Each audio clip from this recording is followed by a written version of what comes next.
जिस केस ने हरियाणा पुलिस के सिस्टम को हिला दिया था, उसी केस का जांच अधिकारी अब खुद नहीं रहा। जिस अधिकारी को आईपीएस वाई पूरन कुमार की खुदकुशी की सच्चाई उजागर करनी थी, उसने अब खुदकुशी कर ली है। और यही वो मोड़ है जिसने इस केस को रहस्य, साजिश और शक के ऐसे जाल में फंसा दिया है जहां अब सच्चाई ढूंढना किसी भूल भुलैया से कम नहीं है। आप देख रहे हैं द हिंदी टॉप और मैं हूं आपके साथ सामिया खान।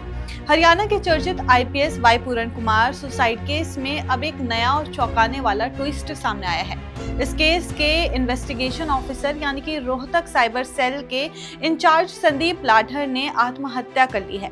लेकिन मामला यहीं खत्म नहीं होता है, क्योंकि संदीप लाठर ने मरने से पहले 3 पन्नों का सुसाइड नोट और एक वीडियो मैसेज छोड़ा है।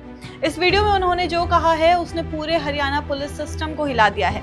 उनका कहना है कि पूरन कुमार भ्रष्ट थे, जातिवाद का सहारा लेते थे। संदीप लाठर ने अपने सुसाइड नोट और वीडियो में आईपीएस पूरन कुमार पर गंभीर आरोप लगाए हैं। उन्होंने कहा कि पूरन कुमार ने जातिवाद का सहारा लेकर सिस्टम को अपने हिसाब से चलाने की कोशिश की। लाठर का आरोप है कि पूरन कुमार के परिवार ने भ्रष्टाचार का जाल बिछा रखा था। उन्होंने कहा कि इस भ्रष्टाचारी परिवार को छोड़ा ना जाए, इन्होंने सिस्टम को हाईजैक कर लिया है। संदीप लाठर ने अपने वीडियो में कहा कि पूरन कुमार ने सदर थाना मर्डर केस में करोड़ों की डील की थी और भ्रष्ट अधिकारियों को बढ़ावा दिया था। यहाँ तक कि उन्होंने महिला पुलिस कर्मियों के ट्रांसफर के बदले यौन शोषण जैसे गंभीर आरोप भी लगाए।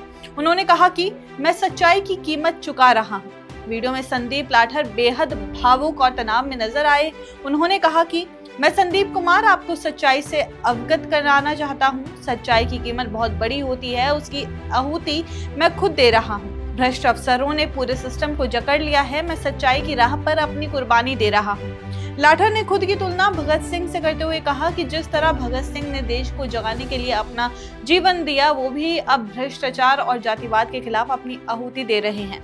बता दें कि सुसाइड नोट में सिर्फ पूरन कुमार ही नहीं, उनकी पत्नी जो आईएएस अधिकारी हैं और उनके साले जो विधायक हैं, उन पर भी गंभीर आरोप लगाए गए हैं। संदीप लाठर ने लिखा कि पूरन कुमार की पत्नी आईएएस हैं, साला विधायक है और पूरा परिवार सत्ता और प्रशासन में पकड़ रखता है।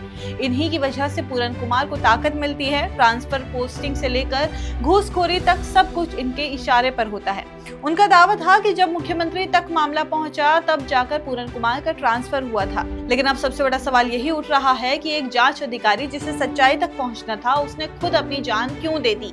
क्या उस पर किसी का दबाव था? क्या उसे धमकाया जा रहा था? या फिर ये सुसाइड सिस्टम की एक और चाल है सच्चाई को दफन करने की? ये सारा घटनाक्रम तब हुआ जब आईपीएस पूरन कुमार की मौत को अभी 8 दिन ही हुए हैं। पूरन कुमार की मौत की जांच संदीप लाठर के जिम्मे थी और अब वही लाठर जो जांच कर रहे थे, खुद पानीपत टोल प्लाजा के पास सुसाइड कर लेते हैं। पूरन कुमार का भी पोस्टमार्टम और संस्कार भी नहीं हुआ था कि ये दूसरा सुसाइड पूरे मामले को और उलझा गया।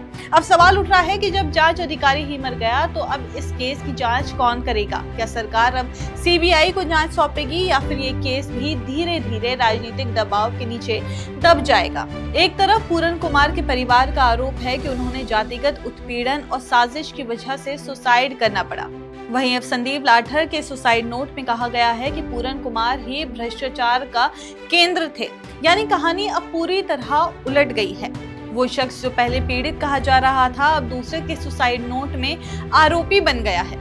अब हरियाणा पुलिस का ये मामला कौन अपराधी है और कौन पीड़ित की जंग बन गया है। एक तरफ एक आईपीएस अधिकारी जिसने अपनी जान दे दी, तो दूसरी तरफ वही जांच अधिकारी जिसने उस मौत की जांच करनी थी, वो भी अब मौत के मुंह में चला गया।